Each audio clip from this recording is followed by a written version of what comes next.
Hi, my name is Kate Semmens, and I'm the Science Director at Nurture Nature Center. With the current pandemic, we are unable to open our doors, so visitors are no longer able to see the Science on a Sphere. We wanted to still provide you the opportunity to see some Science on a Sphere data sets. Luckily, there is a free mobile app that you can download to your iPhone, your Android phone, or your iPad, and you yourself can actually play around with some of the Science on a Sphere datasets that are available free.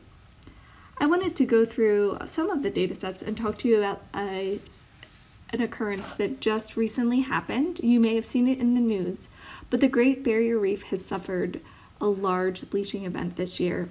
So this dataset is surface temperature departure. So it's an anomaly is basically a departure from average, from normal. And as you can see, as I move around the Earth, around the globe here, you can see the outlines of different countries. There's China and India. And reds are indicating that the surface temperature is warmer than average, and blues are that it's colder than average. And this just plays through all the years from 1880 up until today. I'm gonna fast forward it, and we can see the last couple of years, which have been warmer on average. You can see I'm focusing on Australia here because the Great Barrier Reef is up here in the northeastern edge of Australia. Now, the Great Barrier Reef is huge. It's the largest reef system in the world.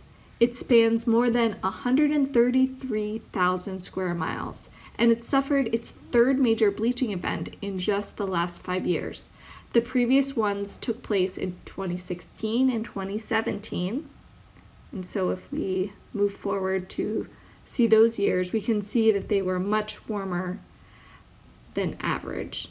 2016 was considered the most severe, but this year's bleaching is proving to be the most extensive. So it's actually extending over the whole Great Barrier Reef, which is more than 2,000 kilometers or 1,250 miles. So let's look at another data set. Here is sea surface temperature anomaly for 2018. So this is for just a couple years ago, and this data set is actually showing the sea surface temperature compared to the 1981 to 2010 average. And we can zoom in here and see this is the Great Barrier Reef here, and it's on average not too much warmer. We have warmer temperatures down here in southern Australia, and this could be why it wasn't as significant of an event. You need some relief after a bleaching event, so having two back-to-back 2016, 2017 was really damaging to the reef. And then they had a little bit of a breather, 2018, 2019, and then this year, 2020, is another really significant event. So what is a bleaching event? A bleaching event is where coral reefs expel the algae that lives in their tissues and helps them survive. And so these algae are called zooxanthellae, and when the coral pulps get stressed, if the temperature gets too warm, they will expel their buddies basically, and it causes them to turn white because they no longer have the algae to give them color. I'm going to go to another data set here that focuses on heat stress with coral reefs. And you can see here where the coral reefs actually live. They like a very specific temperature. They usually prefer from 79 to 81 degrees, and you'll usually find that between 35 degrees north and 35 degrees south. Now there are some cold weather corals too, but we're talking about the tropical corals that are found around the equator or the middle zone of the Earth. And so this is showing accumulated heat stress for 2010.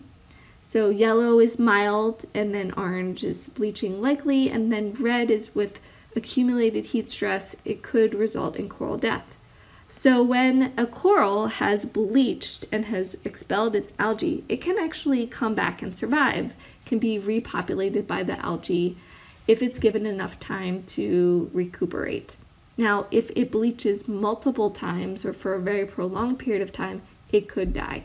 And so observers conducted aerial surveys in March of this year over 1,000 reef locations in Australia and found that 25% were severely affected, with more than 60% of the reef's corals bleached. And about a third more had moderate levels of bleaching. They're attributing this to temperatures that were the highest that have been recorded, sea surface temperatures, in February.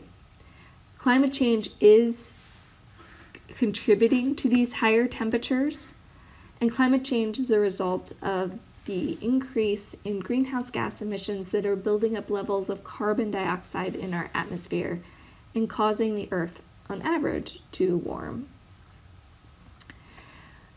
So, as I mentioned, bleaching can have a dramatic effect on a reef. It may take decades to recover. It isn't always fatal, but it can be if they're back to back, like we're seeing with the Great Barrier Reef. And if we look at our projections for the future, this is just one model of climate change going forward. This is the most extreme model, but it just gives you a sense for what the temperatures could be like going forward. And so this is compared to the 20th century average, and we're projecting out into the future.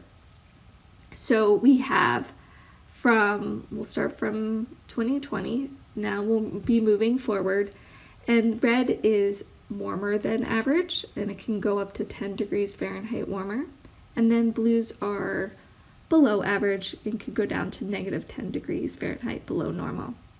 And it's just getting warmer and warmer. You can see that the land surfaces warm up a little bit more than the ocean surfaces. That's because of the high heat capacity of water, and oceans take a little bit longer to warm up, but then they take a little bit longer to cool down as well. They hold on to the temperatures.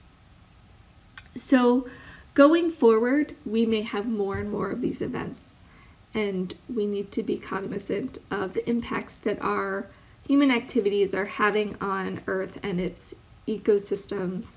Everything is interconnected. I hope you enjoyed this quick little tidbit using some data sets from Science on a Sphere. We hope to do a few more of these in the future. If you have any suggestions for content you would like to see, please let us know. You can find us on our website, nurturenaturecenter.org. We're also on Facebook, Instagram, and Twitter.